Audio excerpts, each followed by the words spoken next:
엄마 오면 내가 쪽팔리니까 그냥 가세요. 마른 하늘에 벼락처럼 내리꽂힌 그 한마디가 제 평생을 송두리째 부정했습니다. 단순히 서운하거나 속상한 감정이 아니었습니다. 그것은 제 존재 가치가 아들의 성공에 걸림돌이 되었다는, 벌레 보듯 차갑게 나를 밀어내는 눈빛에서 오는 모멸감이었습니다. 그날 저는 아들을 잃은 것이 아니라 제 인생 전부를 기만당했음을 깨달았습니다. 좋습니다. 저놈이 그토록 지키고 싶어하는 그 격이라는 것이 얼마나 보잘것없는지 제가 직접 부서뜨려 주겠습니다. 이바구 시작 전에 구독과 좋아요 부탁드리며 끝까지 함께 해주세요. 불과 몇 시간 전만 해도 저는 세상에서 가장 행복한 할머니였습니다. 그날 아침 동이 트기도 전부터 저는 시장에 나갈 준비를 서둘렀습니다. 하지만 오늘은 평소와 달랐습니다. 좌판에 내놓을 나무를 다듬는 손길에도 설렘이 가득했습니다. 오늘은 제 하나뿐인 손주 민준이의 첫돌이었으니까요. 박 여사, 오늘 얼굴이 활짝 폈네. 무슨 좋은 일 있어? 옆 좌판에 김 씨가 넉살 좋게 말을 걸어왔습니다. 저는 한박웃음을 지으며 대답했습니다. 오늘 우리 강아지 첫 생일이잖아. 저녁에 호텔에서 돌잔치해. 어머, 호텔에서? 우리 박 여사 아들 정말 크게 성공했나 보네. 좋겠다. 김 씨의 부러움 섞인 말에 어깨가 으쓱해졌습니다. 제 아들 민철이는 제 자랑이자 제 삶의 이유였습니다. 비록 저는 평생 시장 바닥에서 흙 묻은 돈을 벌었지만 아들만큼은 번듯하게 키워냈다는 자부심이 있었습니다. 그날따라 장사도 유난히 잘 되었습니다. 손님들은 제 얼굴에 핀 웃음꽃을 보고 덩달아 기분이 좋아진다며 나물 한 봉지 살 것을 2봉지씩 사갔습니다. 저는 서둘러 좌판을 정리하고 집으로 향했습니다. 돌잔치에 입고 갈 옷을 몇 번이나 들었다 놨다 망설였습니다. 시장 상인인 제게는 변변한 외출복 하나 없었습니다. 며칠 전 큰맘 먹고 장만한 가장 깨끗하고 단정한 옷으로 갈아입었습니다. 그리고 장롱 가장 깊숙한 곳, 겹겹이 싼 보자기를 풀었습니다. 그 안에는 제 어머니에게서 물려받아 고이 간직해온 작은 금거북이가 있었습니다. 우리 민준이 앞으로 건강하고 복 많이 받으라고 이 할미가 주는 선물이야. 금거북이를 싼 비단 보따리를 품에 안으니 벌써부터 아들과 며느리가 고마워하는 얼굴이 눈에 선해 웃음이 났습니다. 하지만 호텔 입구에 도착했을 때 저를 기다린 것은 차가운 아들의 얼굴이었습니다. 잘 다려진 양복과 반짝이는 구두, 그리고 제 행색을 위아래로 훑어보는 경멸의 시선. 그 옆에는 팔짱을 낀 며느리가 입을 가린 채 저를 투명 인간 취급하고 있었습니다. 그리고 제 귀에 날아와 박힌 한마디. 엄마 오면 내가 쪽팔리니까 그냥 가요. 그 순간 아침의 그 모든 설렘과 행복이 산산조각 났습니다. 심장이 쿵 하고 바닥으로 떨어지는 소리가 들리는 듯 했습니다. 서러움보다는 차라리 어이가 없어서 피가 거꾸로 솟는 기분이었습니다. 40년 전 영하 10도의 새벽 시장에서 동상 걸린 발을 동동 구르며 아들 녀석의 분유값을 벌던 제 모습이 눈앞을 스쳐 지나갔습니다. 그때의 나는 쪽팔리지 않았던가. 젖은 기저귀를 갈아주며 밤을 새우고 행여나 아플세라 노심초사하며 업고 병원으로 달려가던 젊은 날의 나는 부끄럽지 않았던가. 아들의 눈에는 더 이상 저에 대한 존중이나 애정 따위는 남아있지 않았습니다. 오직 귀찮고 성가신 짐을 대하는 듯한 냉담한 뿐. 며느리는 한술 더 떠 뭐가 그리 재미있는지 입꼬리를 비틀며 작게 속삭였습니다. 저기요 어머님, 여기 물 흐리지 마시고 얼른 가주세요. 오늘 오시는 분들 다 누군지 아시잖아요. 여기 물이라니요. 제가 더러운 오물이라도 된다는 듯한 말투였습니다. 저는 그 순간 깨달았습니다. 저들은 저를 가족으로 여기지 않는다는 것을요. 아들의 성공 가도에 놓인 치워버려야 할 장애물 정도로 생각하고 있다는 것을요. 평생 느껴보지 못한 치욕에 온몸의 피가 차갑게 식는 듯 했습니다. 눈물이 핑 돌았지만 저는 이를 악물고 참았습니다. 이런 자들 앞에서 눈물을 보이는 것조차 사치라는 생각이 들었습니다. 제 눈물은, 제 슬픔은 그들에게 동정의 빌미조차 되지 못할 테니까요. 저는 아무 말 없이 돌아섰습니다. 손에 들린 보따리의 무게가 천근만근처럼 느껴졌습니다. 이걸 주기 위해 얼마나 설레었던가. 하지만 이제 이 물건은 제게 모욕의 증거품일 뿐이었습니다. 호텔을 빠져나와 차가운 아스팔트 위를 걷는 동안 제 머릿속은 수만 가지 생각으로 들끓었습니다. 어쩌다 이렇게 되었을까? 제 아들 민철이는 어릴 적엔 참 착하고 순한 아이였습니다. 시장 한 구석에 낡은 담요를 깔아주면 거기 얌전히 앉아 제가 파는 나무를 가지고 소꿉놀이를 하곤 했습니다. 흙 묻은 제 손으로 건네주는 김밥 한 줄을 세상에서 가장 맛있는 음식인 양 오물거리던 아이였습니다. 엄마, 나 크면 세상에서 제일 큰 집 사줄게. 입버릇처럼 말하던 그 목소리가 아직도 귀에 선합니다. 그 약속을 지키기 위해, 아니, 아들만큼은 나처럼 살게 하지 않기 위해 저는 제 모든 것을 걸었습니다. 남들이 땅을 살 때 저는 아들의 과외비를 댔고, 남들이 번듯한 집으로 이사 갈 때 저는 아들의 대학 등록금을 마련했습니다. 제가 가진 부동산은 전부 제 명의가 아니었습니다. 혹여나 아들이 나태해질까, 제 배경을 믿고 노력하지 않을까 싶어 철저히 숨겼습니다. 시장에서 억척같이 돈 버는 가난한 홀어머니. 그것이 제가 아들에게 보여준 전부였습니다. 그것이 실수였을까요? 아들은 보란 듯이 명문대를 졸업하고 번듯한 회사에 들어갔습니다. 그리고 얼마 안 가 자신의 사업을 시작하겠다고 했습니다. 저는 그때도 아들의 꿈을 꺾을 수 없었습니다. 어머니, 저 정말 성공하고 싶어요. 반짝이는 아들의 눈빛 앞에서 저는 또다시 지고 말았습니다. 모아두었던 쌈짓돈을 탈탈 털어주었습니다. 사업이 날개를 달자 아들은 변하기 시작했습니다. 처음에는 주말마다 찾아와 용돈을 건네주더니 어느새 한 달에 한 번, 계절에 한 번으로 뜸해졌습니다. 그리고 지금의 며느리를 데려왔습니다. 명품으로 휘감은 며느리는 제 허름한 집을 둘러보며 노골적으로 인상을 썼습니다. 그 후로는 아들의 전화마저 뜸해졌습니다. 제가 먼저 전화를 걸면 늘 바빠요라는 대답뿐이었습니다. 저는 괜찮다고, 다 괜찮다고 스스로를 위로했습니다.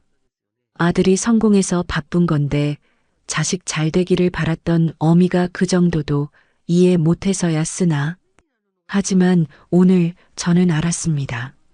그것은 이해가 아니라 외면이었다는 것을. 아들은 저를 위하는 것이 아니라 철저히 자신의 세상에서 저를 지워내고 있었던 겁니다. 집에 도착하자마자 낡은 현관문이 저를 반겼습니다. 불도 켜지 않은 채 저는 차가운 방바닥에 주저앉았습니다.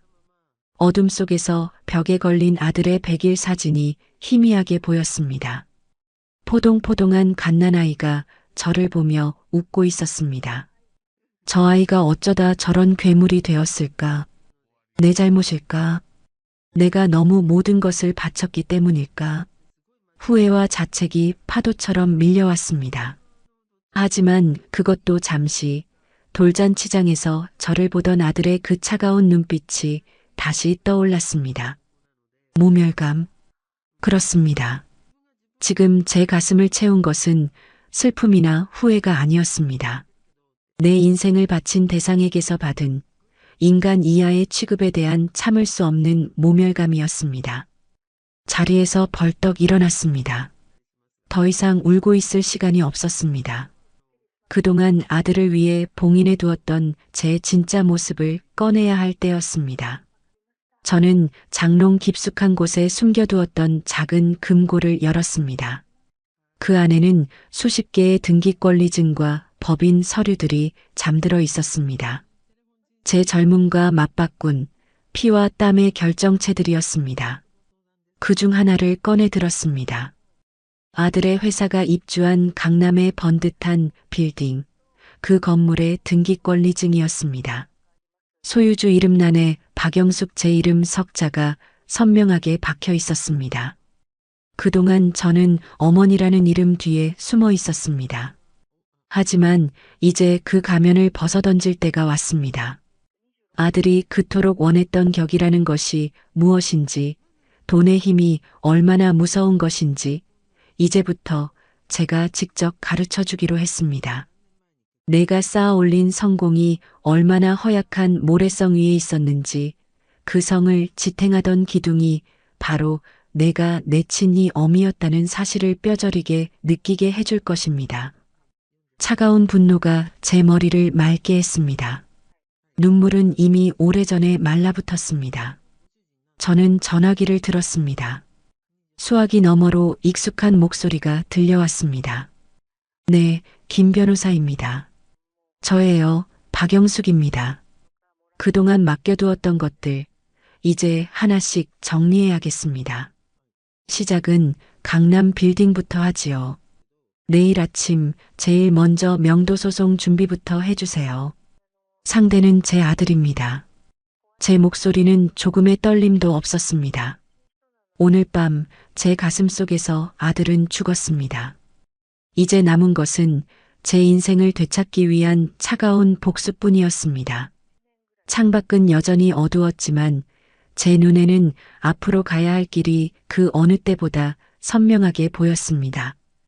밤새 한숨도 자지 못했습니다. 하지만 이상하게도 정신은 맑았습니다. 분노와 슬픔이 지나간 자리에 얼음처럼 차가운 결심만이 남았습니다. 동이 트기 시작하는 창밖을 보며 저는 지난 40년의 세월을 가만히 되돌아보았습니다. 아들을 위해 살았던 시간, 나의 모든 것을 바쳤던 시간, 그 시간들이 이제는 잿더미처럼 무의미하게 느껴졌습니다. 후회는 없었습니다. 다만 내 인생을 통째로 배신당한 것에 대한 대가를 치르게 해야 한다는 생각뿐이었습니다. 다음 날 아침 저는 평소와 같이 시장에 나가지 않았습니다. 대신 옷장에서 가장 값비싼 그러나 한 번도 입지 않았던 옷을 꺼내 입었습니다. 몇 년 전 김 변호사가 제게 선물한 맞춤 정장이었습니다. 회장님도 이제 격에 맞는 옷을 입으셔야 합니다. 라며 건넸을 때 저는 손사래를 치며 장롱에 넣어두기만 했습니다. 시장 상인인 내게 이런 옷은 가당치도 않다며. 하지만 오늘 저는 그 옷을 입었습니다. 박영숙이라는 이름 석자를 되찾기 위한 일종의 전투복이었습니다. 김 변호사의 사무실은 강남이 한눈에 내려다 보이는 초고층 빌딩 꼭대기에 있었습니다. 제가 소유한 여러 빌딩 중 하나였지만 저는 한 번도 이곳에 와본 적이 없었습니다. 김 변호사는 제 모습을 보고 잠시 놀란 듯 했지만 이내 침착하게 저를 안으로 안내했습니다. 회장님, 어쩐 일이십니까? 미리 연락이라도 주시지 그러셨습니까? 저는 그의 맞은편 소파에 앉아 조금의 망설임도 없이 본론을 꺼냈습니다. 아들, 호적에서 팔 겁니다. 김 변호사의 눈이 커졌습니다. 그는 수십 년간 제 자산 관리를 맡아오며 저의 모든 사정을 아는 유일한 사람이었습니다. 제가 얼마나 아들을 애지중지 키웠는지도 제 모든 부를 아들 모르게 숨겨온 이유도 그는 알고 있었습니다. 회장님, 그게 무슨 말씀이십니까? 민철 군에게 무슨 일이라도. 그 아이는 이제 내 아들이 아닙니다. 어제부로 내 가슴에서 도려냈습니다. 제 단호한 목소리에 김 변호사는 더 이상 묻지 않았습니다. 그는 잠시 무거운 침묵을 지키다 법률가로서의 냉철한 목소리로 말했습니다. 회장님, 아시다시피 현행법상 성인이 된 친자식과의 관계를 법적으로 완전히 단절하는 소위 호적 파기는 불가능합니다. 하지만 사실상 그와 같은 효과를 내는 방법들은 있습니다. 유언 공증을 통해 상속권을 완전히 박탈하고 증여했던 모든 재산을 회수하는 법적 절차를 밟는 겁니다. 그렇게 해주세요. 내가 가진 모든 것에서 그 아이의 이름을 지울 겁니다. 단 한 푼도, 먼지 한 톨도 남기지 말고요. 그리고 내가 그 아이에게 베풀었던 모든 호의를 철회할 겁니다. 저는 김 변호사에게 어젯밤 있었던 일을 담담하게 설명했습니다. 제 이야기를 듣는 내내 김 변호사의 얼굴은 굳어갔습니다. 모든 이야기를 마쳤을 때 그는 깊은 한숨을 내쉬며 말했습니다. 알겠습니다, 회장님. 뜻대로 진행하겠습니다. 우선 민철 군의 회사 MC홀딩스가 입주한 강남 빌딩부터 시작하겠습니다. 내용 증명을 보내 퇴거를 통보하겠습니다. 그리고 회장님께서 익명으로 투자하신 모든 자금에 대한 회수 절차에 착수하겠습니다. 그렇게 하세요. 한치의 오차도 한순간의 자비도 없이 철저하게 진행해 주십시오. 그 시간 제 아들 민철이는 강남의 호화로운 자택에서 늦은 아침을 맞고 있었습니다. 어젯밤 돌잔치는 성공적이었습니다.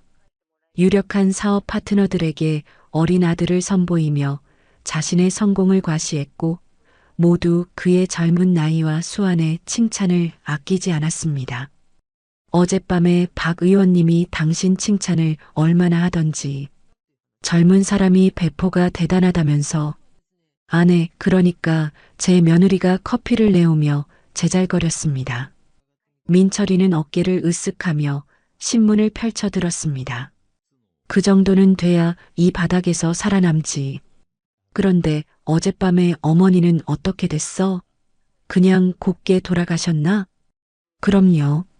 내가 누구인데. 여기 물 흐리지 마시고 얼른 가시라고 딱 잘라 말씀드렸지. 알아서 가시더라고. 근데 여보, 어머님 옷차림이 정말 시장에서 바로 오셨는지 생선 비린내가 진동을 하는 것 같더라니까. 우리 민준이 돌잔치에 그런 분이 계셨으면 정말 큰일 날 뻔했어. 며느리의 말에 민철이는 미간을 찌푸렸습니다. 진작에 오지 마시라고 할 걸 그랬어. 사람 구실 못하는 건 알아줘야 한다니까. 앞으로는 경조사에 절대 부르지 마. 창피해서 얼굴을 들 수가 없어. 그들에게 저는 더 이상 어머니가 아니었습니다.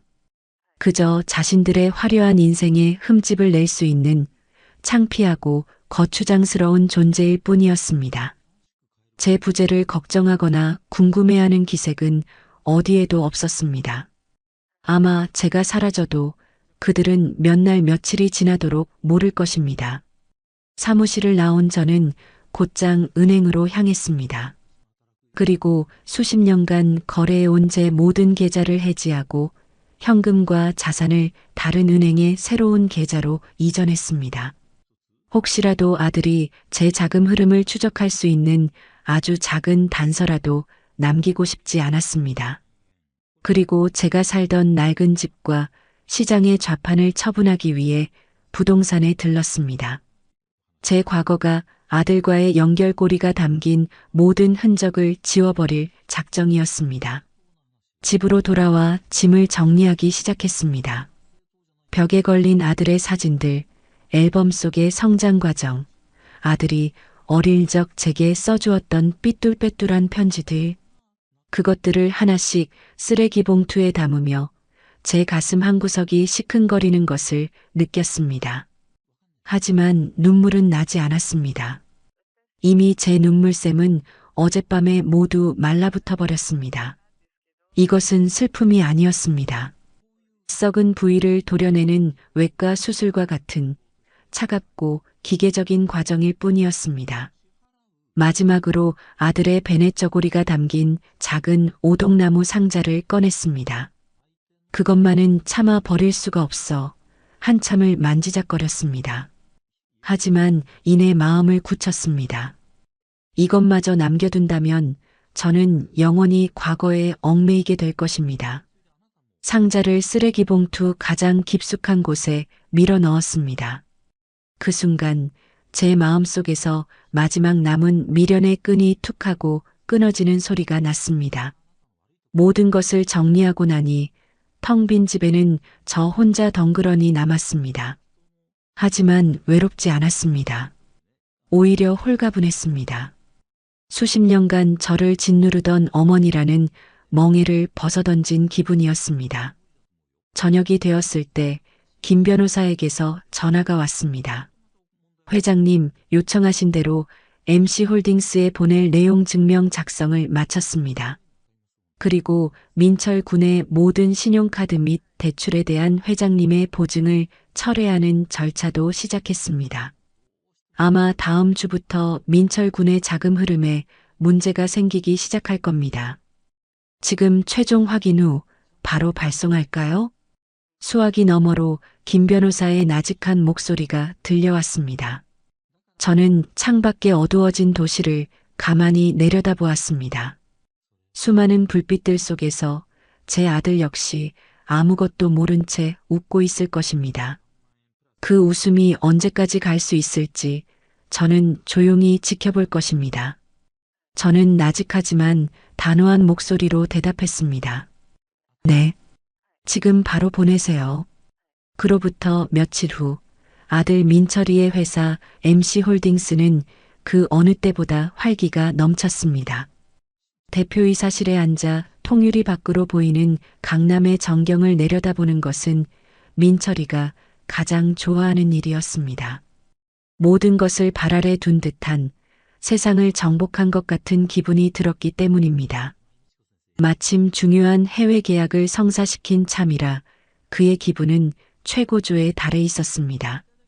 김 비서, 방금 들어온 계약건 관련해서 바로 보도자료 배포 준비해요. 그리고 오늘 저녁 임원들 전부 모아서 파티합시다. 장소는 최고급으로 잡아. 네, 대표님. 알겠습니다. 민철이는 만족스러운 미소를 지으며 의자에 깊숙이 몸을 기댔습니다. 성공이란 이토록 달콤한 것이었습니다. 자신의 능력으로 이 모든 것을 이뤘다는 자부심에 취해 있었습니다. 어머니 생각은 까맣게 잊은 지 오래였습니다. 돌잔치 날 이후로 전화 한 통 없었지만 그는 전혀 개의치 않았습니다. 을에 며칠 토라져 있다가 우리 아들 밥은 먹었니 하며 먼저 연락해 올 것이라 믿어 의심치 않았기 때문입니다. 그때 비서가 조심스럽게 대표이사실 문을 노크했습니다. 대표님, 등기우편이 하나 도착했습니다. 대표님께서 직접 수령하셔야 한다고 해서요. 등기, 어디서 온 건데? 발신인이 법무법인 정도라고 되어 있습니다. 민철이는 미간을 찌푸렸습니다. 법무법인이라니 지피는 구석이 없었습니다.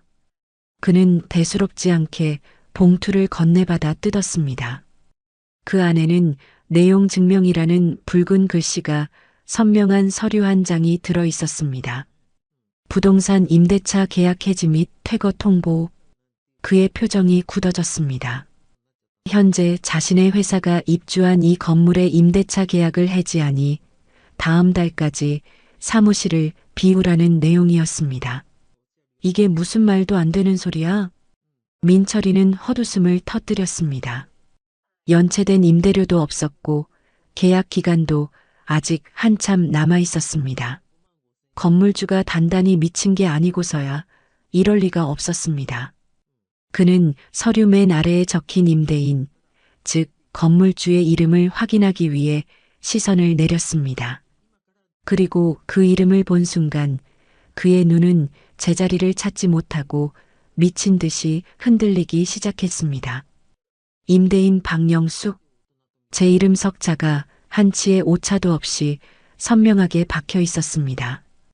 동명이인일 것이라 생각하려 해도 주소지가 자신의 옛날 집 주소와 정확히 일치했습니다. 민철이는 손에 든 서류가 폭탄이라도 되는 것처럼 온몸이 굳어버리는 것을 느꼈습니다. 어머니가 이 빌딩의 건물주라고? 말도 안 돼. 평생 시장 바닥에서 나물 팔던 우리 엄마가? 그의 머릿속은 혼란으로 가득 찼습니다. 믿을 수가 없었습니다.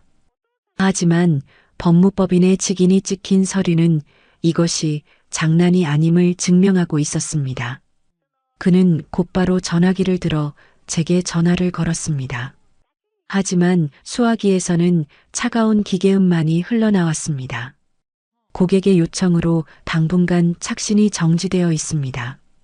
민철이는 신경질적으로 전화를 끊어버렸습니다. 분노가 치밀어 올랐습니다.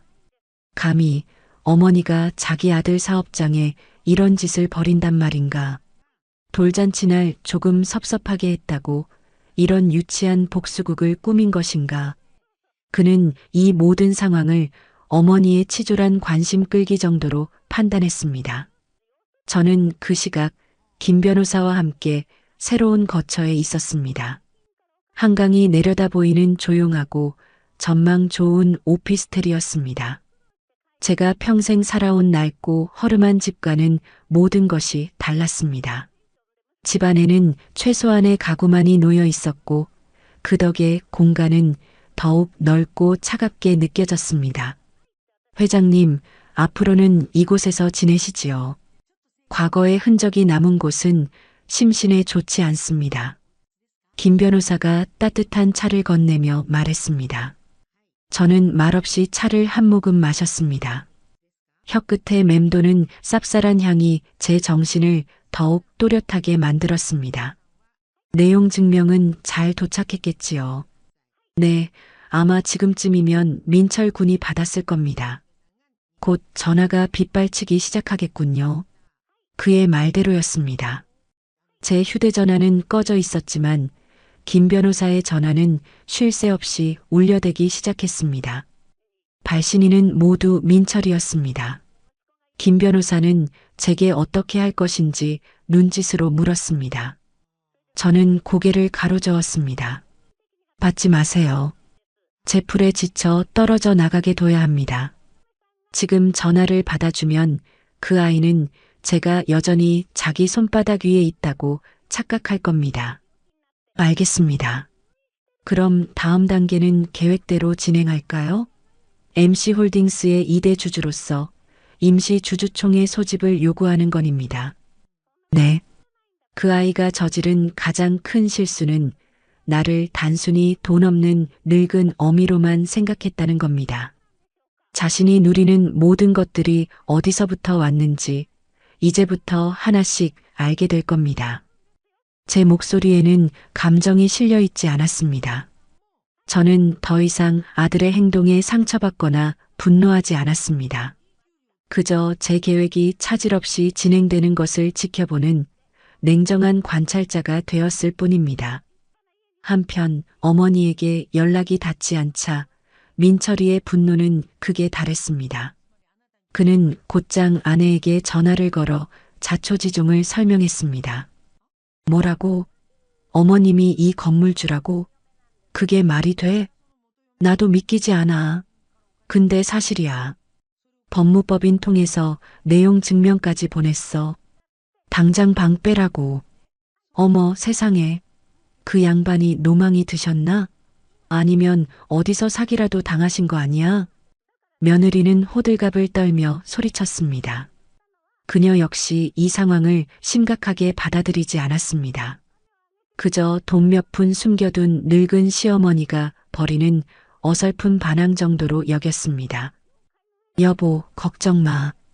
어머니가 돈 몇 푼 있다고 유세 떠시는 거잖아. 당신이 가서 싹싹 빌고 용돈이나 두둑이 쥐어드리면 금방 풀리실걸? 아니면 그냥 무시해. 어차피 아들인데 정말 내쫓기라도 하시겠어? 아내의 말에 민철이는 자존심이 상했습니다. 내가 왜 빌어? 잘못한 건 어머니인데. 그는 이 상황을 자신의 힘으로 해결할 수 있다고 굳게 믿었습니다. 됐어. 그런다고 해결될 일이 아니야. 고작 건물 하나 가졌다고 아들 사업을 망치려 들어? 내가 그렇게 만만해 보여? 좋아. 이참에 본사를 더 크고 좋은 곳으로 옮겨버리면 그만이야.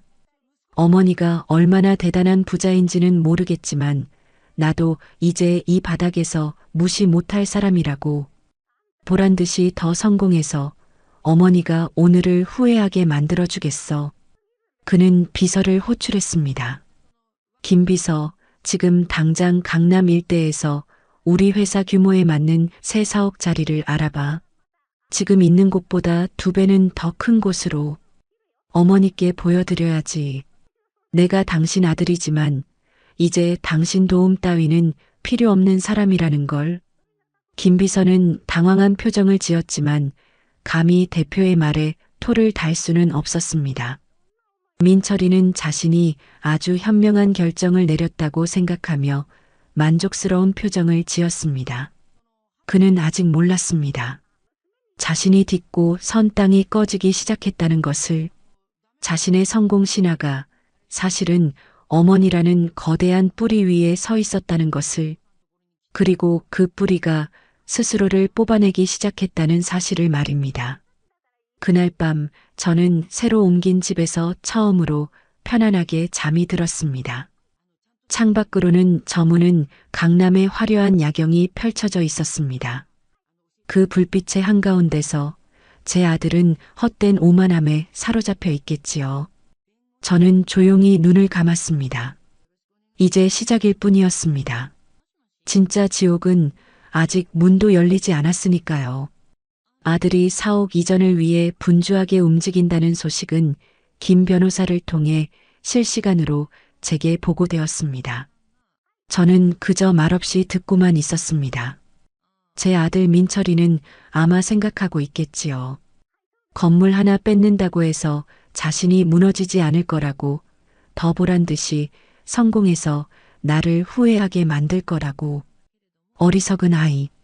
자신이 지금껏 얼마나 거대한 온실 속에서 안락하게 자라왔는지 그는 전혀 모르고 있었습니다. 이제 그 온실의 유리를 하나씩 깨뜨려 차가운 현실의 비바람이 어떤 것인지 알려줄 차례였습니다. 민철이는 며칠 만에 새로운 사옥 자리를 찾아 계약 직전까지 갔습니다. 기존 사옥보다 훨씬 크고 화려한 강남의 최신식 빌딩이었습니다. 그는 자신의 수완에 스스로 감탄하며 이사 준비를 서둘렀습니다. 퇴거 통보를 보낸 어머니에게 보란 듯이 성공을 증명하고 싶었습니다. 계약 당일 민철이는 의기양양하게 회의실에 앉아 있었습니다. 하지만 그의 회사 재무팀장의 얼굴은 사색이 되어 있었습니다. 대표님, 큰일 났습니다. 무슨 일이야? 계약금 준비 다 됐다고 했잖아. 그게 갑자기 주거래 은행에서 대출금 일부를 즉시 상환하라는 통보가 왔습니다. 대표님 개인 보증에 문제가 생겼다면서요. 그리고 우리 회사에 가장 큰 금액을 투자한 유니콘 인베스트먼트에서 투자금 전액을 회수하겠다는 연락이 왔습니다. 당장 오늘까지요. 민철이의 얼굴에서 웃음기가 사라졌습니다. 유니콘 인베스트먼트는 그의 회사가 막 시작할 때, 아무도 거들떠보지 않을 때 거액을 투자해준 그에게는 은인과도 같은 투자사였습니다. 그 투자금 덕분에 회사를 이만큼 키울 수 있었습니다. 그런데 이제 와서 갑자기 투자금을 회수하겠다니. 말도 안 돼. 이유가 뭐야? 우리가 지금 얼마나 잘 나가고 있는데. 당장 전화 연결해. 민철이가 소리쳤지만 재무팀장은 고개를 저었습니다. 연락이 닿지 않습니다. 이메일로 일방적인 통보만 왔습니다. 대표님, 지금 당장 투자금을 돌려주지 못하면 우리 회사는 내일 당장부도 처리될 수 있습니다. 그 순간 민철이의 머릿속이 하얗게 비는 것 같았습니다. 사옥 이전은커녕 회사의 존폐가 걸린 문제였습니다. 그는 다른 투자사들과 은행에 닥치는 대로 전화를 걸어 자금 융통을 시도했지만 반응은 냉담했습니다. 갑자기 왜 그러시냐, 검토해 보겠다는 의례적인 대답뿐 선뜻 돈을 내어주겠다는 곳은 아무 데도 없었습니다. 불과 며칠 전까지만 해도 자신에게 온갖 아부를 떨던 사람들이었습니다. 그것이 바로 제가 수십 년간 쌓아 올린 신용의 힘이었습니다. 금융권에서 박영숙 회장이라는 제 이름은 보이지 않는 보증 수표와도 같았습니다. 제가 아들 몰래 그의 뒤를 봐주고 있다는 사실을 아는 몇몇 은행장과 투자사 대표들은 제 아들이라는 이유 하나만으로 그에게 기꺼이 돈을 빌려주었습니다. 하지만 제가 그 보증을 거두는 순간 제 아들 민철이는 한낱 신용불량자나 다름없는 처지가 되는 것이었습니다. 저는 김 변호사와 함께 제가 소유한 또 다른 빌딩의 스카이라운지에서 차를 마시고 있었습니다. 통유리창 너머로 민철이의 회사가 있는 건물이 장난감처럼 작게 보였습니다. 아마 지금쯤 발등에 불이 떨어졌을 겁니다. 자존심 때문에 회장님께 연락은 못하고 혼자서 어떻게든 해결해 보려고 발버둥 치고 있겠지요. 김 변호사의 말에 저는 희미하게 웃었습니다. 그 아이는 아직 모를 겁니다. 자신이 그토록 벗어나고 싶어 했던 어미의 그늘이 사실은 자신을 지켜주던 가장 안전한 방패였다는 것을요. 이제 그 방패가 사라졌으니 세상의 모든 화살을 맨몸으로 받아내야겠지요. 민철이의 집은 그야말로 초상집 분위기였습니다. 아내, 제 며느리는 더 이상 남편의 성공을 찬양하지 않았습니다. 그녀의 얼굴에는 불안과 짜증이 가득했습니다. 여보, 도대체 어떻게 된 거야? 갑자기 왜 회사가 망하게 생겼냐고. 당신 능력 있다며. 다 해결할 수 있다며. 시끄러워. 나도 지금 알아보는 중이야. 알아보긴 뭘 알아봐. 하루 종일 전화기만 붙들고 있잖아. 혹시 정말 어머님 때문 아니야? 당신 돌잔치 날 어머님한테 너무 심했어. 내가 옆에서 봐도 그렇더라. 노인네들 한번 삐치면 무섭다는데 당신이 가서 잘못했다고 빌어. 얼른. 불과 며칠 전만 해도 저를 물 흐리는 존재라며 경멸하던 며느리였습니다. 하지만 회사가 망해 자신의 화려한 삶이 끝날지도 모른다는 공포 앞에서 그녀의 태도는 180도 바뀌었습니다. 돈 앞에서 인간의 존엄과 체면이 얼마나 쉽게 무너지는지를 보여주는 적나라한 모습이었습니다. 민철이는 자존심 때문에 차마 제게 연락할 수가 없었습니다. 그는 끝까지 자신의 힘으로 이 위기를 해결할 수 있다고 믿었습니다. 그는 밤늦도록 여러 사람을 만나며 돈을 구하러 다녔습니다.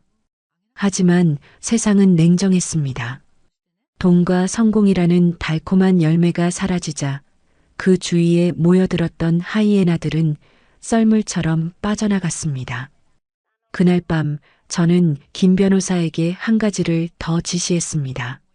김 변호사, 유니콘 인베스트먼트 대표에게 전해주세요.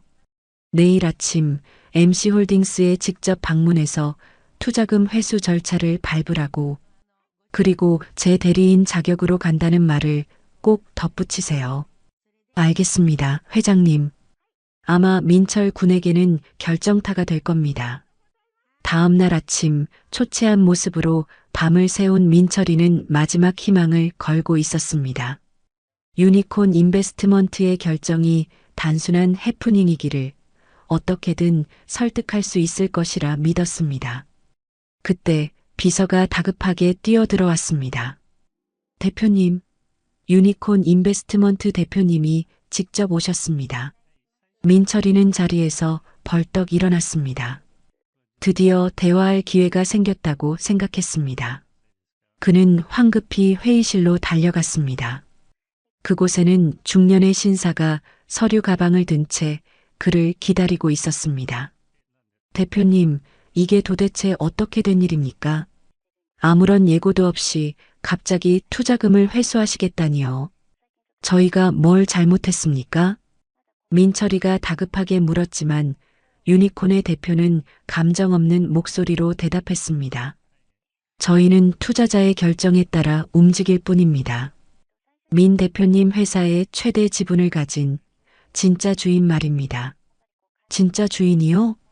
그게 무슨 말씀이십니까? 최대 주주는 바로 저. 민철이는 말을 잇지 못했습니다. 그의 회사는 여러 투자자에게서 투자를 받았지만 그 중에서도 유니콘 인베스트먼트는 익명의 투자자 한 명의 자금으로만 운용되는 곳이었습니다. 그 익명의 투자자가 바로 회사의 실질적인 주인이었습니다. 유니콘 대표는 가방에서 서류 하나를 꺼내 민철이 앞에 내밀었습니다. 위임장이었습니다.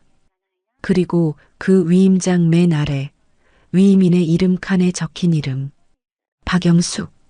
위임장을 확인한 순간 민철이의 세상은 무너져 내렸습니다.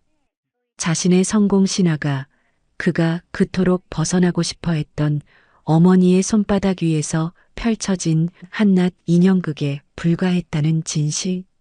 그 진실의 무게는 너무나도 무거워 그를 바닥에 완전히 주저앉게 만들었습니다. 회의실의 차가운 대리석 바닥이 마치 지옥의 입구처럼 느껴졌습니다. 유니콘 인베스트먼트 대표는 아무런 감정 없는 목소리로 마지막 통보를 했습니다. 박영숙 회장님의 뜻에 따라 저희는 오늘부로 MC홀딩스에 대한 모든 투자금을 회수합니다. 법적 절차는 이미 시작되었습니다. 그 말을 남기고 그는 돌아섰습니다. 민철이는 멍하니 그의 뒷모습을 바라볼 뿐 아무 말도 아무 행동도 할 수 없었습니다. 회장님, 그 낯선 호칭이 그의 머릿속을 맴돌았습니다. 시장 좌판에서 흙 묻은 손으로 나무를 팔던 내 어머니가 회장님이라고? 그날 오후 MC홀딩스는 결국 부도 처리되었습니다. 자금줄이 막히자 회사는 속수무책으로 무너졌습니다. 며칠 전까지만 해도 축하 파티를 열자며 웃던 직원들은 짐을 싸기 시작했고 사무실의 전화기는 빗독촉으로 쉴 새 없이 울려댔습니다. 한때 강남의 성공 신화로 불리던 그의 회사는 그렇게 하루아침에 신기루처럼 사라졌습니다. 민철이는 텅 빈 대표이사실에 홀로 앉아 있었습니다. 통유리창 너머로 보이던 화려한 강남의 야경은 이제 그를 조롱하는 듯한 불빛에 불과했습니다. 모든 것이 거짓이었습니다. 자신의 능력, 자신의 성공, 심지어 주변 사람들의 존경까지 모든 것이 어머니가 깔아준 돈이라는 양탄자 위에서 벌어진 연극이었습니다. 그때 그의 아내에게서 전화가 걸려왔습니다. 그녀의 목소리는 히스테릭하게 날카로웠습니다. 여보, 이게 어떻게 된 일이야? 신용카드가 전부 정지됐어. 백화점에서 망신만 당하고 왔다고.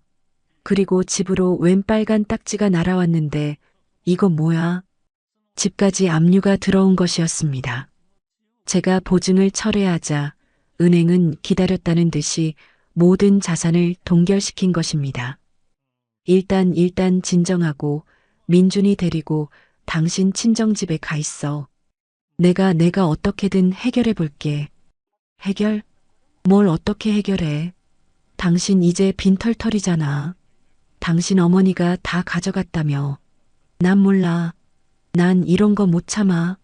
이럴 거면 나랑 왜 결혼했어? 전화는 일방적으로 끊겼습니다.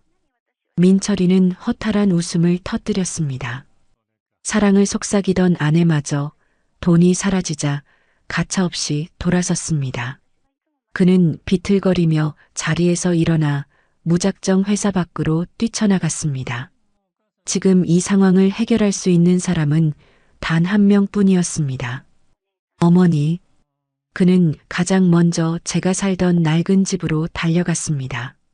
그곳에 가면 어머니가 있을 것이라 생각했습니다. 평소처럼 아무 일 없었다는 듯이 자신을 맞아줄 것이라 믿었습니다. 하지만 그를 맞이한 것은 굳게 닫힌 대문과 매매 완료라는 팻말뿐이었습니다. 아저씨, 여기 살던 할머니 어디로 가셨는지 아세요? 그는 근처 슈퍼마켓에 들어가 다급하게 물었습니다. 슈퍼 주인은 그를 위아래로 훑어보더니 퉁명스럽게 대답했습니다. 박 여사, 그 양반 며칠 전에 이사 갔어. 짐 싹 빼고 아주 깨끗하게 떠났다고. 어디로 가는지는 말 안 해주고. 근데 당신은 누구요? 박 여사한테 돈이라도 빌렸나? 빚 받으러 온 사람이 한둘이 아니던데. 민철이는 아무 대답도 하지 못했습니다. 다음으로 그가 향한 곳은 제가 평생 일했던 시장이었습니다. 혹시나 하는 마음에 그곳에 가면 저를 만날 수 있을지도 모른다고 생각했습니다. 비린내와 시끌벅적한 소음이 가득한 시장. 그가 그토록 벗어나고 싶어 했던 공간이었습니다. 하지만 제가 늘 있던 좌판에는 낯선 아주머니가 앉아 과일을 팔고 있었습니다. 저 혹시 여기 계시던 박영숙 할머니 어디 가셨는지 아세요? 박 여사, 그 사람 여기 뜬 지 꽤 됐는데. 좌판도 나한테 넘기고 아주 연기처럼 사라졌어. 듣자 하니 아들내미가 크게 성공해서 이제 고생 그만하고 아들 집에 들어가서 호강하며 산다던데. 자네는 누군데 박 여사를 찾아? 옆에서 듣고 있던 다른 상인이 끼어들었습니다. 어이구, 쯧쯧. 저 사람이 그 호강시켜준다는 아들놈 아니야? 텔레비전에도 나왔잖아. 성공했다고. 근데 꼴이 왜 저래? 아주 거지가 따로 없구먼. 주변 상인들의 비웃음과 수군거림이 비수처럼 날아와 박혔습니다. 그는 얼굴이 화끈거려 견딜 수가 없었습니다. 도망치듯 시장을 빠져나왔습니다. 집도 가게도 어머니의 흔적은 그 어디에도 남아있지 않았습니다. 마치 처음부터 존재하지 않았던 사람처럼 완벽하게 사라져버렸습니다. 해가 저물고 그는 텅 빈 거리를 정처 없이 헤맸습니다. 화려했던 양복은 구겨지고 반짝이던 구두는 흙먼지로 뒤덮였습니다. 주머니에는 동전 몇 개가 전부였습니다. 불과 며칠 전 세상을 다 가진 듯 의기양양했던 그의 모습은 온데간데 없었습니다. 그는 공원 벤치에 주저앉아 텅 빈 눈으로 하늘을 바라보았습니다. 이제야 깨달았습니다. 어머니는 단순히 화가 난 것이 아니라는 것을. 이것은 유치한 복수극이나 관심 끌기가 아니었습니다. 자신이라는 존재를 어머니의 인생에서 완전히 지워버리려는 철저하고 무서운 계획이었습니다. 어머니 잘못했어요. 제가 다 잘못했어요. 그는 어린아이처럼 소리내어 울기 시작했습니다. 하지만 그의 울음소리를 들어주는 사람은 아무도 없었습니다. 차가운 도시의 소음 속에서 그의 후회는 공허한 메아리가 되어 흩어질 뿐이었습니다. 저는 그 시각 김 변호사의 집무실에서 보고를 받고 있었습니다. 민철 군은 현재 행방이 묘연합니다. 집과 회사는 모두 압류되었고 아내와도 연락이 끊긴 것 같습니다. 아마 갈 곳이 없어 거리를 헤매고 있을 겁니다. 저는 말없이 고개를 끄덕였습니다. 창밖으로 보이는 도시의 야경이 유난히 차갑게 느껴졌습니다. 제 아들이 저 불빛 아래 어딘가에서 절망에 빠져 울고 있을 것입니다. 가슴 한구석이 아릿했지만 저는 표정을 바꾸지 않았습니다. 이것은 그 아이가 스스로 선택한 길이었습니다. 자신이 저지른 오만과 배신에 대한 대가를 치러야만 했습니다. 김 변호사, 내일 아침 제 이름으로 기부재단 설립을 발표해 주세요. 규모는 제가 가진 전 재산의 절반으로 하지요. 그리고 나머지 절반으로는 새로운 사업을 시작할 겁니다. 온전히 박영숙이라는 이름으로요. 알겠습니다, 회장님. 그렇게 준비하겠습니다. 저는 자리에서 일어났습니다. 이제 과거와의 연결고리는 모두 끊어졌습니다. 슬픔과 분노의 시간도 지났습니다. 이제부터는 오롯이 저 자신을 위한 삶을 살아갈 것입니다. 제 아들이 어떤 절망의 구렁텅이에서 허우적거리든 저는 더 이상 돌아보지 않을 것입니다. 그 아이에게 줄 수 있는 마지막 자비는 바로 이 완벽한 무관심이었습니다. 며칠을 길거리에서 헤맸는지 모르겠습니다. 한때 세상을 다 가졌던 남자는 이제 온데간데 없고 며칠 감지 못해 떡진 머리와 남루한 행색의 노숙자 한 명만이 거울 속에 서 있었습니다. 배고픔은 견딜만 했지만 뼛속까지 파고드는 절망감은 견디기 힘들었습니다. 제 아들 민철이는 그제야 깨달았습니다. 자신이 얼마나 어리석고 오만했는지를. 그는 마지막 지푸라기라도 잡는 심정으로 기억을 더듬기 시작했습니다. 어머니의 주변 인물들, 과거의 행적들, 아주 사소한 단서라도 찾아야 했습니다. 그러다 문득 그의 머릿속에 한 사람이 떠올랐습니다. 김 변호사. 어릴 적 집에 가끔 찾아와 어머니와 심각한 표정으로 서류를 주고받던 아저씨. 그는 김 변호사를 단순한 법률 자문가 정도로만 생각했었습니다. 그리고 그의 회사를 무너뜨린 내용 증명을 보낸 법무법인 정도의 대표 변호사. 모든 퍼즐 조각이 하나로 맞춰지는 순간이었습니다. 민철이는 마지막 남은 동전을 털어 공중전화로 향했습니다. 그리고 인터넷에서 찾아낸 법무법인 정도의 번호를 눌렀습니다. 여보세요. 법무법인 정도입니다. 저 김정우 변호사님 좀 뵙고 싶습니다. 박영숙 회장님 아들입니다. 회장님이라는 호칭을 제 입으로 말하는 것이 칼로 혀를 베는 것처럼 고통스러웠지만 지금은 자존심을 따질 때가 아니었습니다. 수화기 너머의 직원은 잠시 당황한 듯 했지만 이내 곧 연결해주겠다는 대답이 돌아왔습니다. 약속 장소는 법무법인 사무실 근처의 한적한 카페였습니다. 얼마 후 말끔한 정장 차림의 김 변호사가 카페 안으로 들어왔습니다. 그는 민철이의 초라한 행색을 보고도 조금도 놀라지 않았습니다. 그저 맞은편에 조용히 앉아 모든 것을 알고 있다는 듯한 침착한 눈으로 그를 바라볼 뿐이었습니다. 무슨 일로 보자고 하셨습니까? 어머니 어디 계십니까? 제발 한 번만 만나게 해주세요. 제가 다 잘못했습니다. 민철이는 다짜고짜 무릎이라도 꿇을 기세였습니다. 하지만 김 변호사는 차갑게 그를 제지했습니다. 회장님께서는 지금 아무도 만나고 싶어 하지 않으십니다. 특히 민철 씨는요. 변호사님, 당신은 다 알고 있었잖아요. 우리 어머니가 어떤 분인지. 왜 저한테 아무 말도 안 해주셨습니까? 그의 원망 섞인 절규에 김 변호사는 처음으로 표정에 변화를 보였습니다. 그것은 연민도 동정도 아닌 깊은 실망감이었습니다. 말을 안 한 게 아닙니다. 회장님께서 당신이 스스로 깨닫기를 바라셨던 겁니다. 당신이 그분의 아들이라면 언젠가는 어머니의 진심을 알아줄 것이라 믿으셨던 겁니다. 하지만 당신은 끝까지 어머니를 시장 바닥의 가난한 늙은이로만 취급했지요. 당신의 성공에 걸림돌이 되는 부끄러운 존재로만 여겼습니다.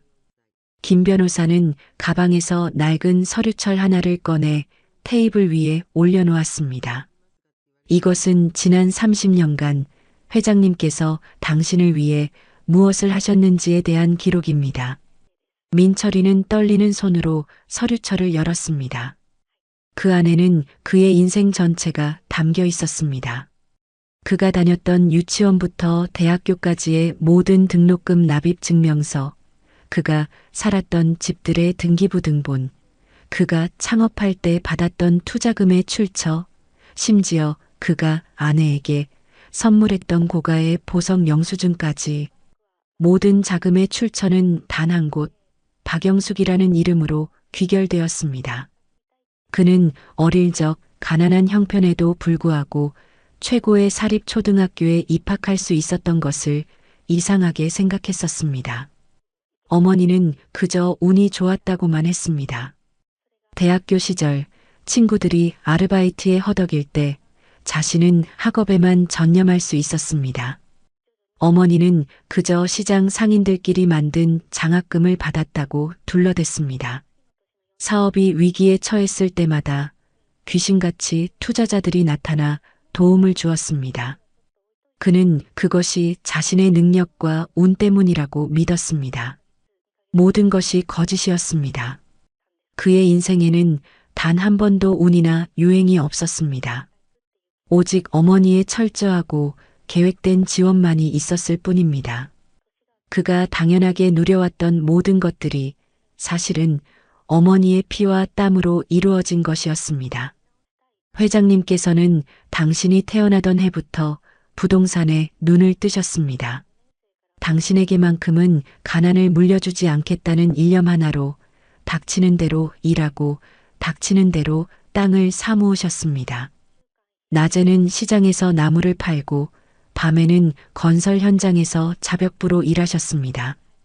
그렇게 번 돈으로 잠실에 작은 땅을 사셨고 그 땅이 지금의 회장님을 만든 초석이 되었습니다.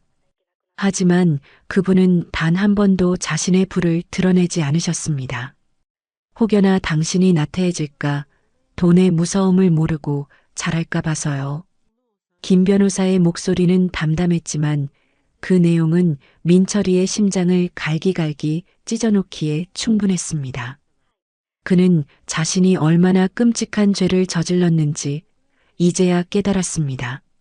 그는 어머니의 사랑을 배신한 것이 아니었습니다. 그는 어머니의 인생 전체를 짓밟고 모욕한 것이었습니다. 회장님은 지금 어디 계십니까? 민철이는 거의 울부짖듯 물었습니다. 김 변호사는 잠시 창밖을 바라보다 나직하게 입을 열었습니다. 며칠 전 회장님께서는 전 재산의 절반을 사회에 환원하여 기부재단을 설립하셨습니다. 평생 고생만 한 불우한 홀어머니와 그 자녀들을 돕기 위한 재단입니다. 그리고 남은 재산으로는 새로운 사업을 시작하셨습니다. 온전히 당신의 이름으로, 당신의 힘으로요. 김 변호사는 명함 한 장을 테이블 위에 올려놓았습니다. 그곳에는 YS홀딩스 대표이사 박영숙이라는 글자와 함께 낯선 주소가 적혀 있었습니다. 그가 평생을 바쳐 도망치고 싶어 했던 어머니의 흔적이 이제는 그가 가야만 하는 유일한 길이 되어버렸습니다. 찾아가도 소용없을 겁니다. 회장님의 마음은 이미 돌아섰습니다. 하지만 정녕 속죄하고 싶다면 한 번쯤은 가보시지요. 당신의 어머니가 아니라 YS홀딩스의 박영숙 대표를 만난다는 생각으로요. 김 변호사는 그 말을 남기고 자리에서 일어났습니다. 카페에 홀로 남은 민철이는 손에 든 서류철과 명함을 번갈아 보며 오열했습니다. 자신의 오만함이, 자신의 어리석음이 어머니에게 얼마나 깊은 상처를 주었는지, 그리고 자신이 얼마나 보잘것없는 존재였는지를 처절하게 깨달았습니다. 그는 비틀거리며 카페를 나섰습니다. 주머니 속에 꼬깃꼬깃한 1,000원짜리 몇 장. 이것이 지금 그의 전 재산이었습니다. 그는 명함에 적힌 주소를 향해 목적지도 없는 순례자처럼 걷기 시작했습니다. 어머니를 만나 용서를 구해야 했습니다. 그것이 설령 불가능하다 할지라도 그는 가야만 했습니다. 그것이 아들로서, 인간으로서 저지른 죄에 대해 속죄할 수 있는 유일한 길이었기 때문입니다. 그의 길고 긴 참회의 여정이 이제 막 시작되고 있었습니다. 민철이의 머릿속에는 오직 어머니를 만나야 한다는 생각뿐이었습니다. 명함에 적힌 주소는 서울 근교의 한적한 곳이었습니다. 한때 그는 최고급 외제차로 하인 부리듯 운전기사를 다그치며 다니던 길이었습니다. 하지만 지금 그는 달아빠진 구두를 신은 채 자신의 두 다리로 그 길을 걷고 있었습니다. 발바닥은 물집이 터져 피가 맺혔고 허기는 극에 달했지만 그는 멈출 수 없었습니다. 육체의 고통은 그가 어머니에게 안겨준 마음의 고통에 비하면 아무것도 아니었기 때문입니다. 그의 걸음은 속죄의 순례길과도 같았습니다. 한 걸음 한 걸음 내디딜 때마다 어머니를 향한 그의 죄가 발바닥의 통증처럼 선명하게 느껴졌습니다. 돌잔치 날 어머니를 내쫓던 자신의 오만한 얼굴이 아스팔트의 아지랑이처럼 피어올랐다 사라지곤 했습니다. 마침내 그는 명함에 적힌 주소지에 도착했습니다. 그리고 그의 눈앞에 나타난 것은 상상조차 해본 적 없는 거대한 성체와도 같은 저택이었습니다. YS 홀딩스 본사라는 간판이 걸린 그곳은 그가 살던 호화로운 저택과는 비교도 되지 않을 만큼 웅장하고 기품이 넘쳤습니다.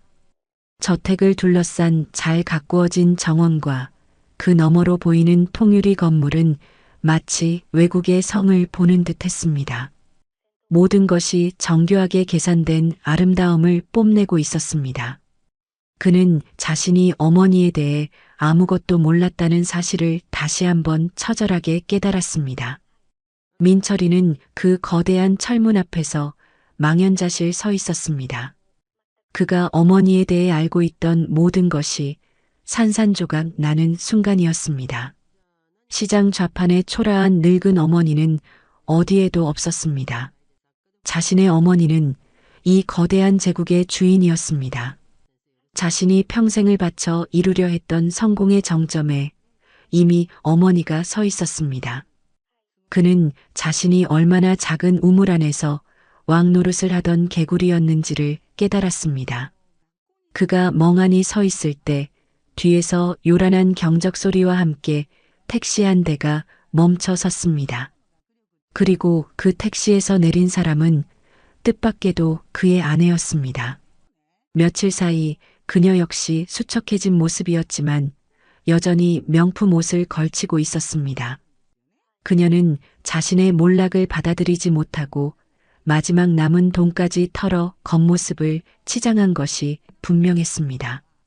그녀는 민철이를 발견하고는 마치 구세주라도 만난 듯 달려왔습니다.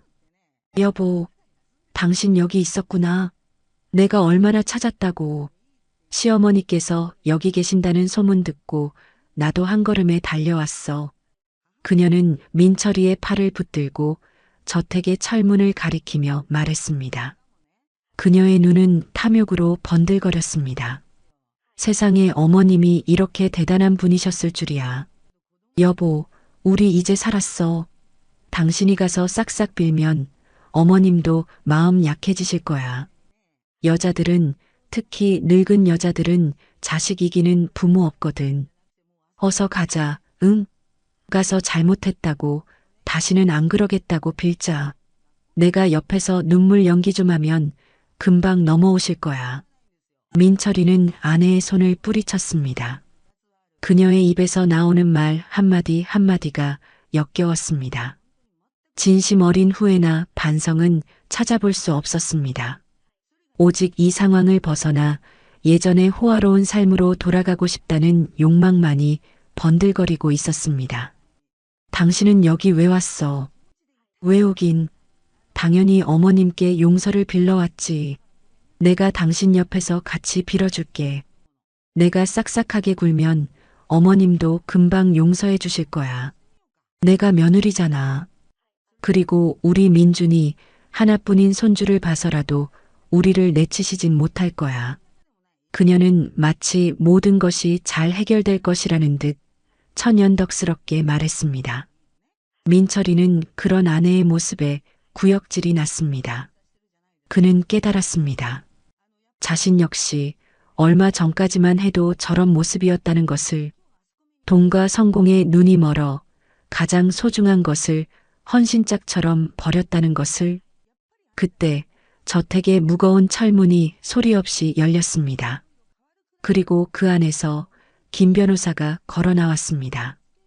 그는 민철이와 그의 아내를 번갈아 보더니 아무런 감정 없는 목소리로 말했습니다. 회장님께서는 두 분을 만나실 생각이 없으십니다. 돌아가 주십시오. 그 말에 며느리가 먼저 무릎을 꿇었습니다. 그녀는 미리 준비라도 한 듯 눈물을 쏟아내며 애원하기 시작했습니다. 변호사님, 제발 저희 한 번만 살려주세요. 어머님께 전해주세요. 제가 다 잘못했어요. 제가 철이 없어서 어머님 마음을 아프게 해드렸어요. 다시는 안 그럴게요. 평생 어머님 발 닦개가 되어서라도 모실게요. 제발 용서해달라고 전해주세요. 제가 죽을 죄를 지었습니다. 어머님. 그녀의 연기는 너무나도 실감나서 모르는 사람이 본다면 정말로 깊이 뉘우치는 며느리라 착각할 정도였습니다. 하지만 김 변호사의 표정은 조금도 변하지 않았습니다. 그는 그저 차가운 시선으로 그녀를 내려다볼 뿐이었습니다. 그때 민철이가 아내의 팔을 잡아 일으켰습니다. 그만해. 당신의 그 더러운 연기, 이제 역겨워. 어머니는 당신 같은 사람의 가식적인 눈물에 속아 넘어갈 뿐이 아니야. 그리고 나도 더 이상 당신 같은 여자와 함께할 수 없어. 그는 아내의 손을 거칠게 뿌리치고 김 변호사를 지나쳐 열린 철문 안으로 걸어 들어갔습니다. 누구의 제지도 없었습니다. 마치 그가 들어오기를 기다렸다는 듯이 저택의 현관문을 열고 들어서자 거대하고 높은 천장과 반짝이는 대리석 바닥이 그를 압도했습니다. 벽에는 그가 알지 못하는 유명 화가들의 그림이 걸려 있었고 모든 가구와 장식품들은 수십 년의 세월이 묻어나는 고고한 품격을 자랑하고 있었습니다. 이곳은 돈으로만 치장한 졸부의 공간이 아니었습니다. 오랜 시간과 안목으로 쌓아 올린 진짜 부의 공간이었습니다. 그리고 그 공간의 한가운데 높은 층계를 따라 이어진 2층의 난간에서 한 여인이 그를 내려다보고 있었습니다. 그의 어머니 박영숙이었습니다.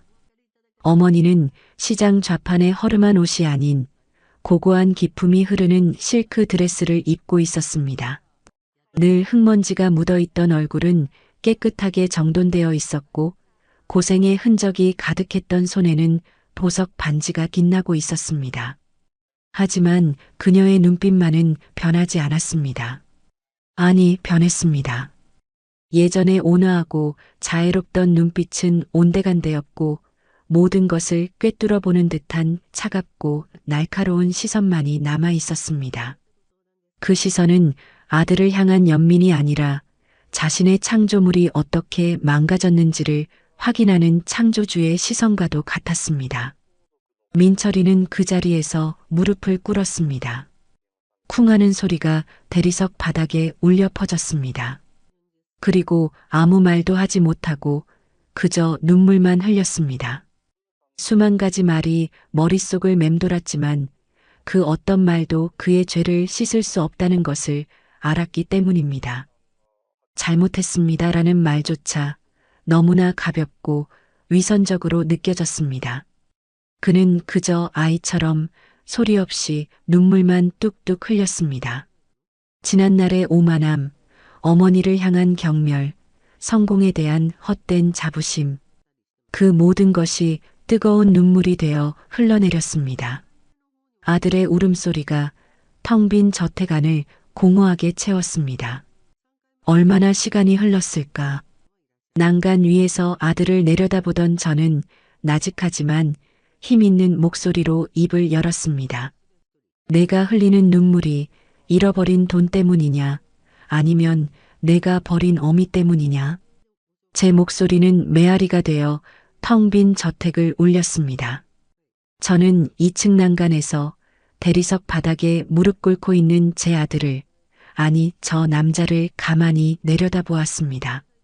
제 질문은 제 손으로 저지른 이 비극의 마지막 확인 작업과도 같았습니다.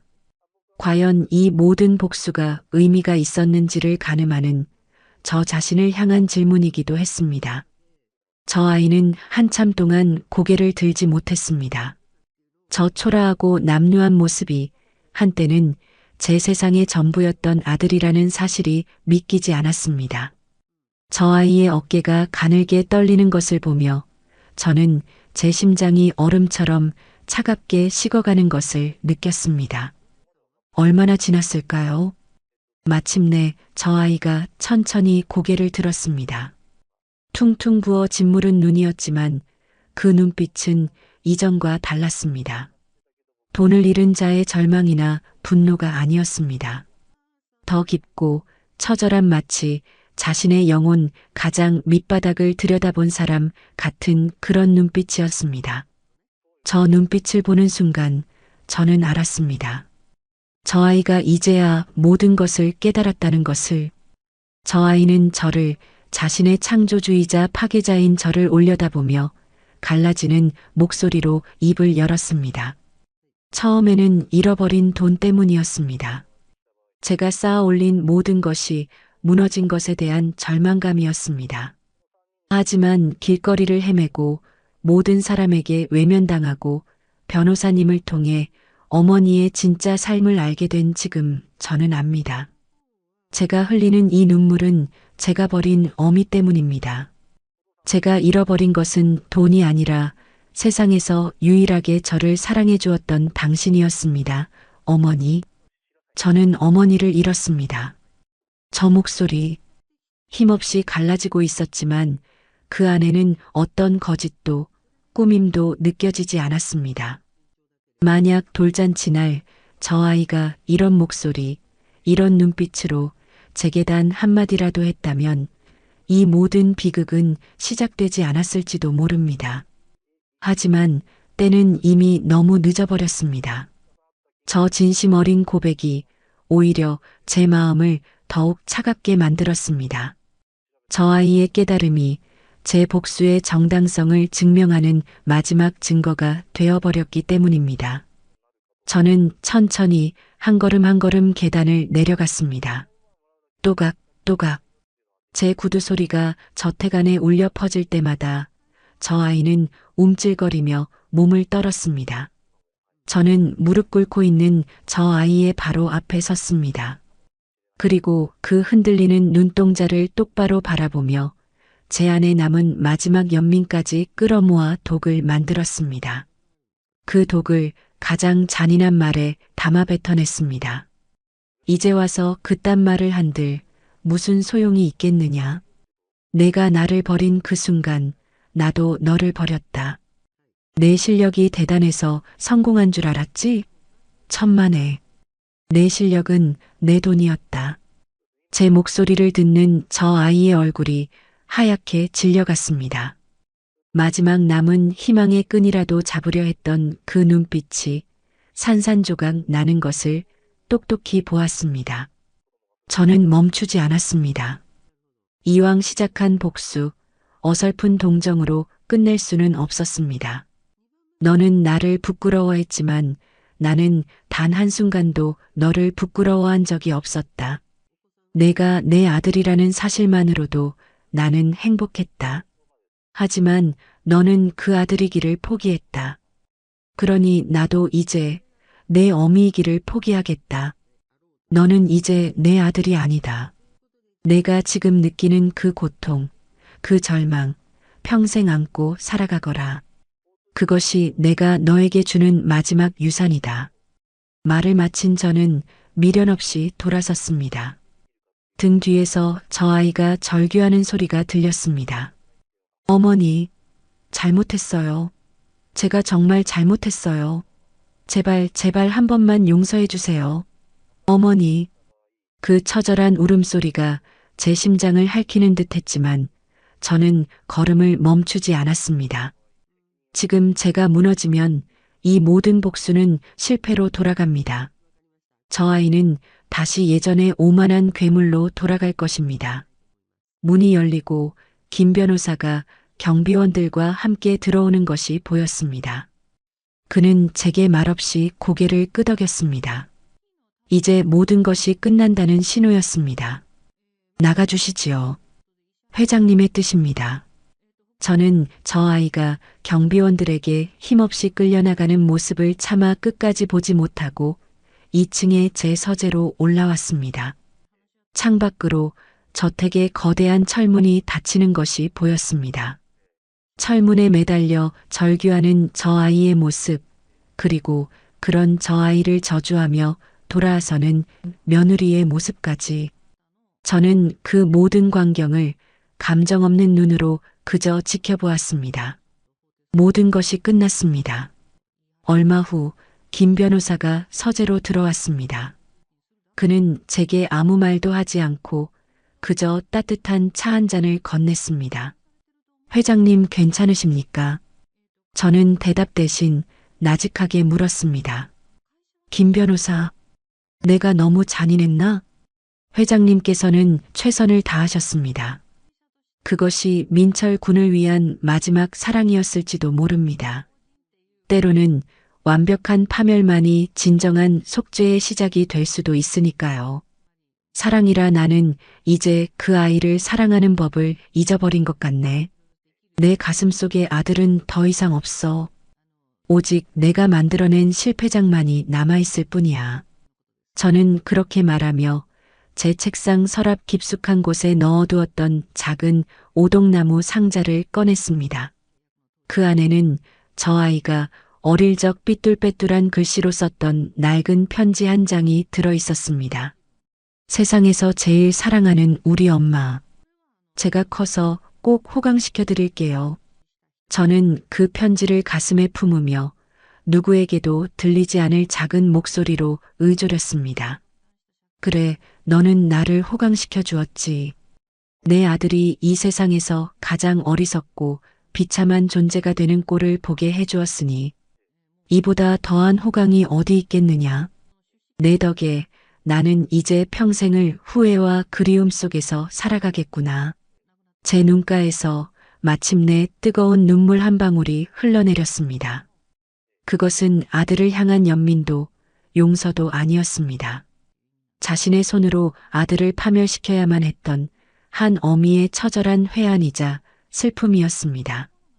복수는 끝났지만 제 가슴에 남은 상처는 영원히 아물지 않을 것입니다. 저는 모든 것을 가졌지만 동시에 모든 것을 잃었습니다. 이것이 제가 선택한 복수의 대가였습니다. 그날 이후 저는 YS 홀딩스의 대표로서 그리고 불우한 이웃을 돕는 재단의 이사장으로서 새로운 삶을 살아가고 있습니다. 세상 사람들은 저를 성공한 여성 사업가이자 존경받는 자선가로 기억합니다. 그들은 제국의 여왕이라 불리는 저의 냉철한 판단력과 흔들림 없는 카리스마를 칭송합니다. 하지만 아무도 모릅니다. 화려한 성공 뒤에 숨겨진 제 마음의 깊은 그늘을.